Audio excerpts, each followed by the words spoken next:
स्वरभानु नाम का दैत्य छुप जाता है देवताओं के भेष में। तो जैसे ही भगवान ने उसको भी पिला दिया तो चंद्रमा ने कहा कि ये तो हमारे देवताओं में से नहीं है। तो भगवान ने अमृत पिला दिया तो वो अपने रूप में आया, स्वरभानु है भगवान, क्रोध में आए, सुदर्शन चक्र प्रकट किया और उसको धड़ अलग कर देते हैं।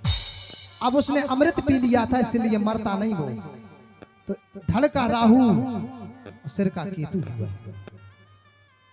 राहु केतु नाम से हो गए, अमर है, देवताओं में विराजने लगे हैं, इसलिए इन्हें नवग्रह मंडल में शामिल किया गया।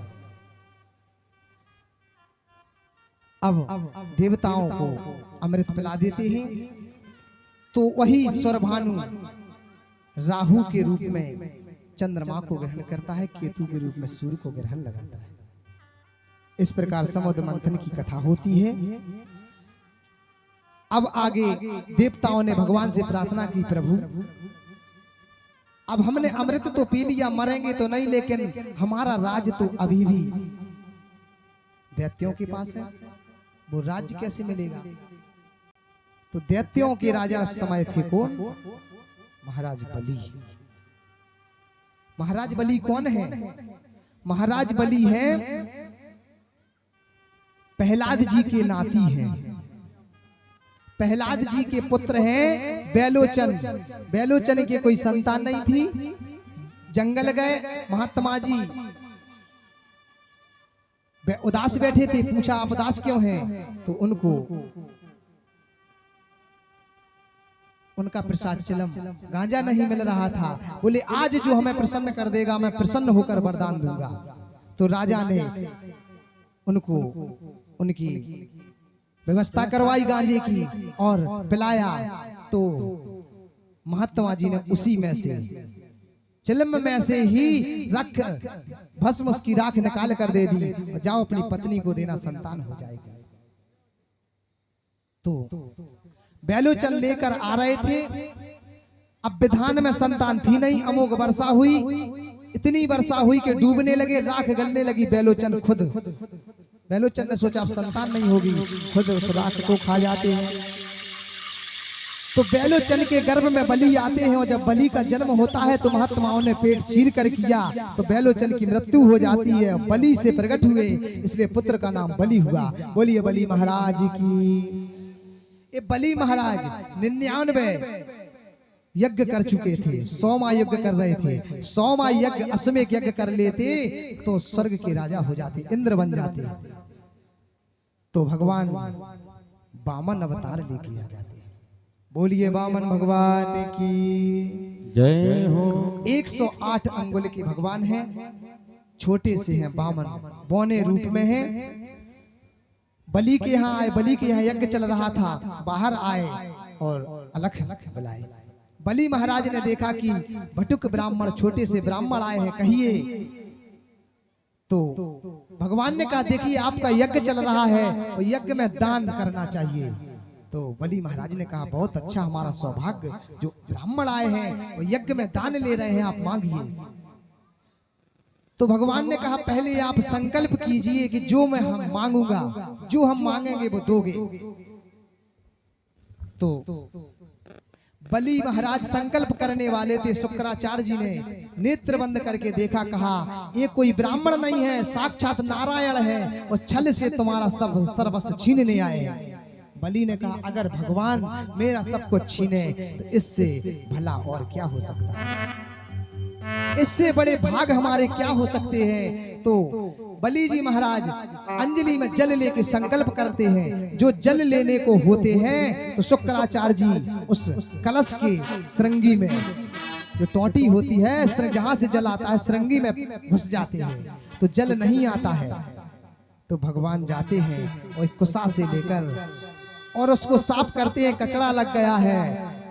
तो शुक्राचार्य जी का एक बल पे फ्यूज हो जाता है, एक नेत्र फूट जाता है। शुक्राचार्य जी ने सोचा अब हमें क्या करना, हम वैसे ही दंड भोग रहे, और भाग जाते हैं।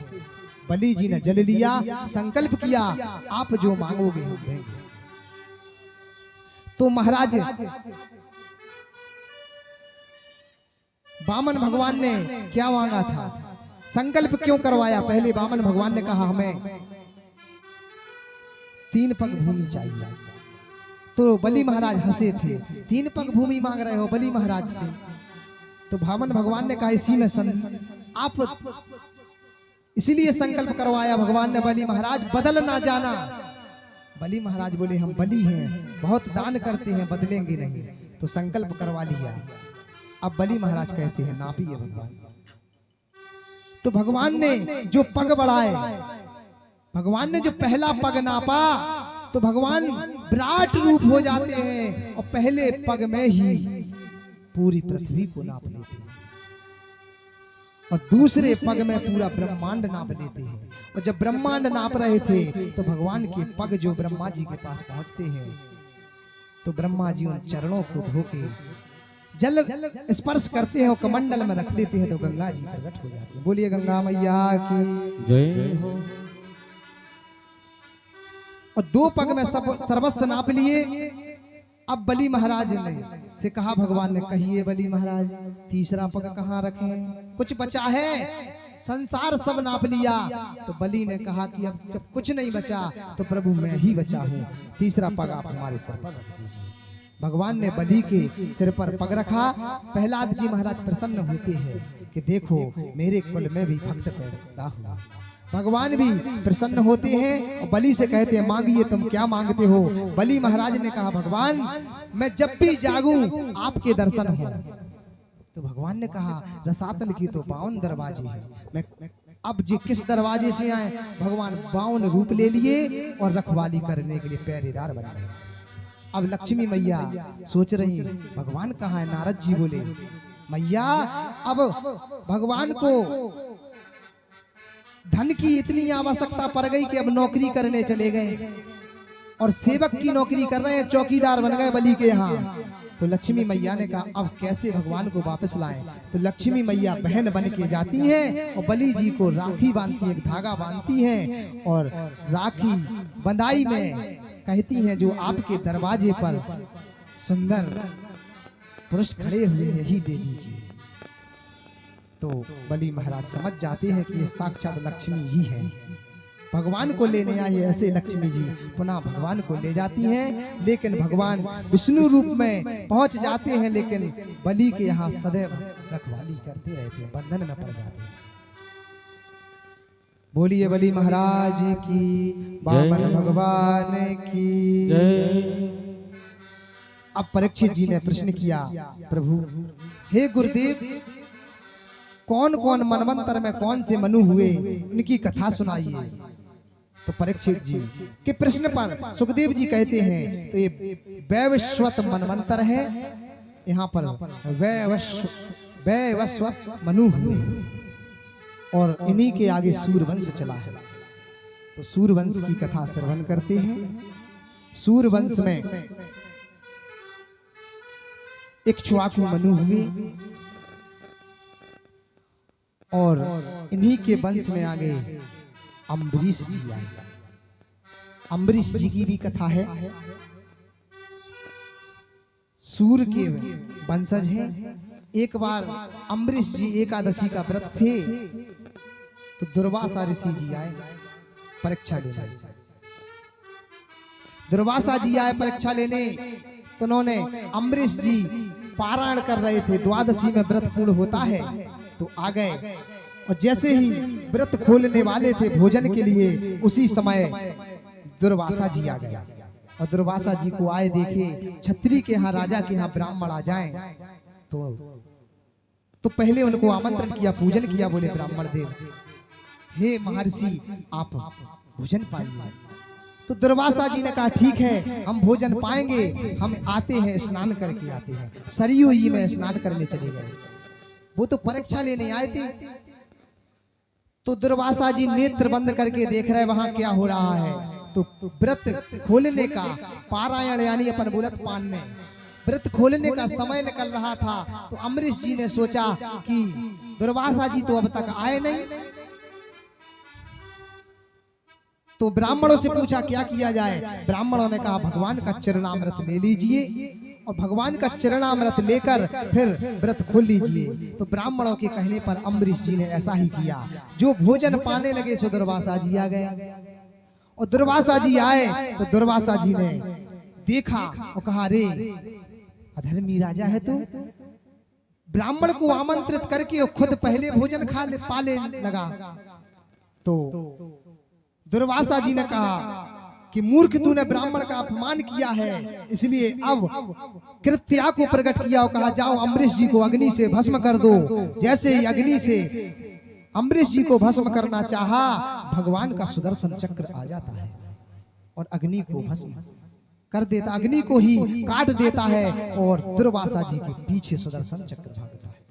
दुर्वासा जी भागते भागते ब्रह्मलोक पहुंचे। ब्रह्मा जी ने कहा, अब यहाँ से भी जाइए, सुदर्शन चक्र से हम नहीं बचा सकते, अब आप नारायण भगवान के पास जाइए। जो नारायण भगवान के पास पहुंचे तो नारायण भगवान ने कहा कि हम भी आपकी रक्षा नहीं कर सकते। अब क्यों नहीं करते? क्योंकि भगवान के भक्त का जो अपमान करेगा तो भगवान क्षमा नहीं करते हैं। इसलिए जिनका अपमान किया उन्हीं की शरण में जाओ, अम्बरीश के पास जाओ। दुर्वासा जी अम्बरीश के पास आए, अम्बरीश के चरणों में गिरने लगे। अम्बरीश जी ने उठाया और कहा, हे ब्राह्मण देव, अब आप हमें इतना लज्जित मत करिए और क्षमा मांगते हैं। तो अम्बरीश जी ने कहा कि भगवान ही सबके स्वामी हैं, सबके दाता हैं, और मैंने ब्राह्मणों के कहने पर ही चरणामृत लिया था और भगवान के चरणामृत से मैंने पारण किया था। तो भगवान का सुदर्शन चक्र पुनः वापस जाता है और सूर्यवंश में अब त्रिशंकु नाम के राजा हुए। त्रिशंकु, इन्हीं त्रिशंकु के पुत्र हुए महाराज हरिश्चंद्र। हरिश्चंद्र जी का सबने नाम सुना है, दानियों में श्रेष्ठ है। आज भी अपन कहते हैं तुम बड़े हरिश्चंद्र हो, जिनने अपना सर्वस्व दान कर दिया था, वो हरिश्चंद्र थे। हरिश्चंद्र जी के पुत्र हुए थे रोहित, इन्हीं रोहित के पुत्र हुए राजा सगर। राजा सगर जी के दो पत्नी थी। एक पत्नी के पुत्र हैं 60,000 पुत्र थे और एक के थे असमंजस। तो 60,000 पुत्र और एक असमंजस। राजा सगर ने अश्वमेध यज्ञ किए और 99 अश्वमेध यज्ञ कर लिए। ये सूर्यवंश के राजा हैं, इन्हीं के वंश में राम जी का जन्म होना है। राम जी इन्हीं के वंश में अवतरित हुए थे। तो सगर जी ने 99 अश्वमेध यज्ञ कर लिए, 100वां कर रहे थे। तो इंद्र ने सोचा कि जो 100 अश्वमेध यज्ञ करता है वो अवश्य ही इंद्र बन जाता है, इंद्र का लोक ले लेता है। तो इंद्र देवता हमेशा स्वाभिमानी होते हैं। इंद्र को भय हुआ कहीं ये इंद्र लोक ना ले ले। सगर जी तो भगवान के तप के लिए इतने यज्ञ कर रहे थे, भगवत कृपा के लिए। इंद्र को लगा कि कहीं ये मेरा लोक लेना चाहते हैं। तो इंद्र आता है, जो अश्वमेध के लिए राजा सगर ने घोड़ा छोड़ा था, उस घोड़े को पकड़कर इंद्र ले जाते हैं और कपिल मुनि के आश्रम में बांध देते हैं। कपिल मुनि करदम जी के पुत्र थे। कपिल मुनि भगवान के अवतार हैं। 24 अवतारों में कपिल भगवान भी अवतार हैं। तो कपिल आश्रम में बांध दिया।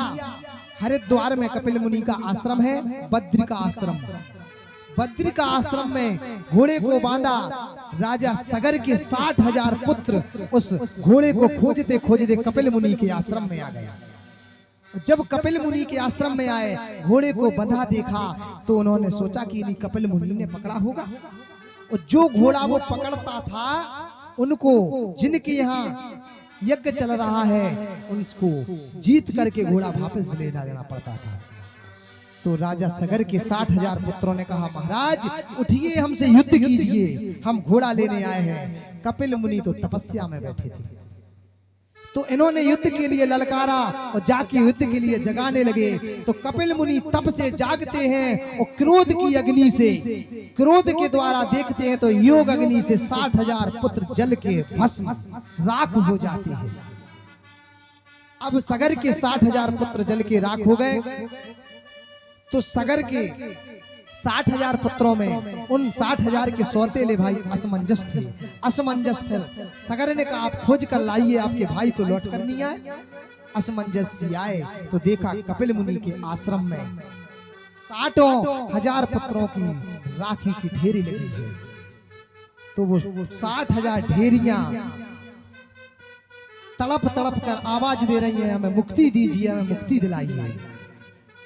तो असमंजस जी ने कपिल मुनि को प्रणाम किया, हे मुनि, हे प्रभु, ये मेरे भाइयों का हाल कैसे हुआ, इन्हें मुक्ति दिलाइए, कैसे मुक्ति मिलेगी।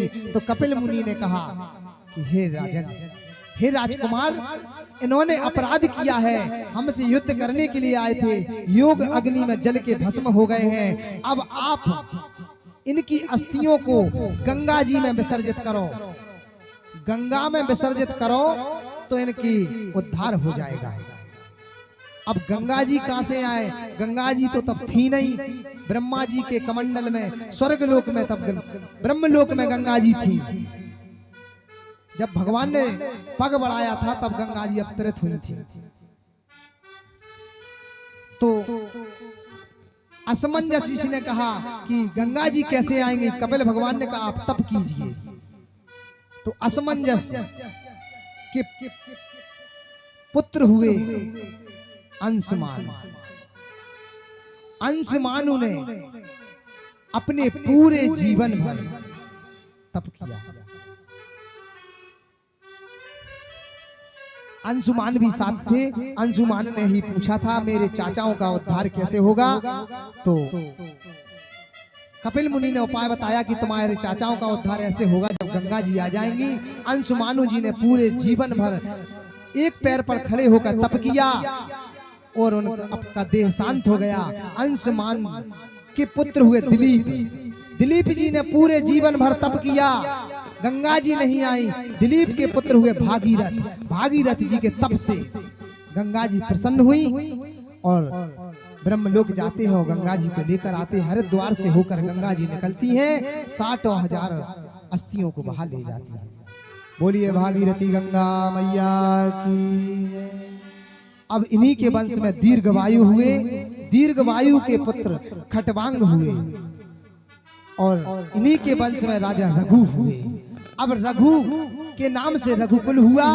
रघु के पुत्र अज हुए और अज के पुत्र हुए महाराज दशरथ। अब दशरथ जी के पुत्र के रूप में भगवान अवतरित होते हैं। तो दशरथ जी राज करते करते दशरथ जी का चौथापन आने लगता है। तो दशरथ जी को एक बार भूपत मन माही भई गिलानी मोर सोत नाही। भूपत मन माही भई गिलानी मोर